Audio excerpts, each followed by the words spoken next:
رب السماوات والأرض وما بينهما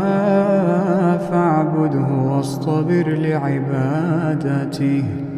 هل تعلم له سميا ويقول الإنسان أإذا ما مت لسوف أخرج حيا أولا يذكر الإنسان أنا خلقناه من قبل ولم يك شيئا فوربك لنحشرنهم والشياطين ثم لنحضرنهم حول جهنم جثيا ثم لننزعن من كل شيعة أيهم أشد على الرحمن عتيا ثم لنحن أعلم بالذين هم أولى بها صليا وإن منكم إلا واردها كان على ربك حتما مقضيا ثم ننجي الذين اتقوا ونذر الظالمين فيها جثيا وإذا تتلى عليهم آياتنا بينات قال الذين كفروا للذين آمنوا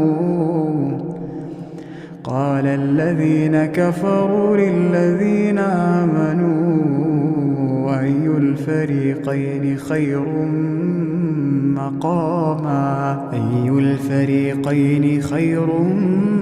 مقاما وأحسن نديا وكم أهلكنا قبلهم من قرن هم أحسن أثاثا ورئيا قل من كان في الضلالة فليمدد له الرحمن مدا حتى إذا رأوا ما يوعدون إما العذاب وإما الساعة فسيعلمون من هو شر مكانا وأضعف جندا ويزيد الله الذين اهتدوا هدى والباقيات الصالحات خير عند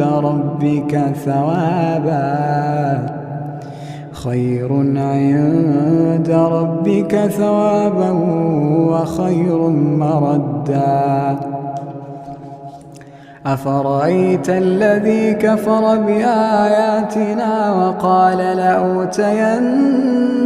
مالا وولدا أطلع الغيب أم اتخذ عند الرحمن عهدا كلا سنكتب ما يقول ونمد له من العذاب مدا ونرثه ما يقول ويأتينا فردا واتخذوا من دون الله آلهة ليكونوا لهم عزا كلا سيكفرون بعبادتهم ويكونون عليهم ضدا ألم تر أنا أرسلنا الشياطين على الكافرين تؤزهم أزا فلا تعجل عليهم إنما نعد لهم عدا يوم نحشر المتقين إلى الرحمن وفدا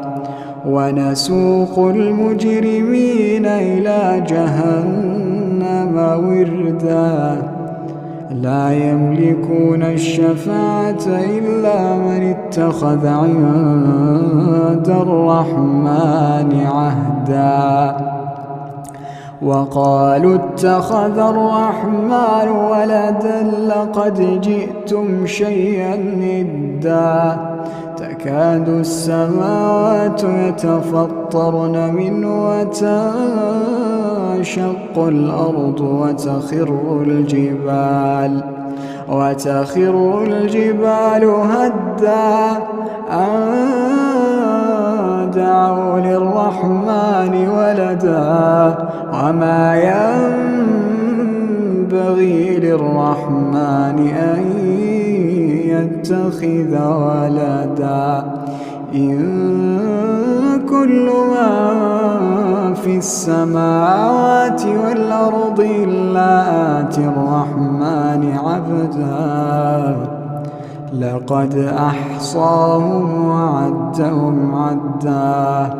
وكلهم آتيه يوم القيامة فردا إن الذين آمنوا وعملوا الصالحات سيجعل لهم الرحمن ودا فإن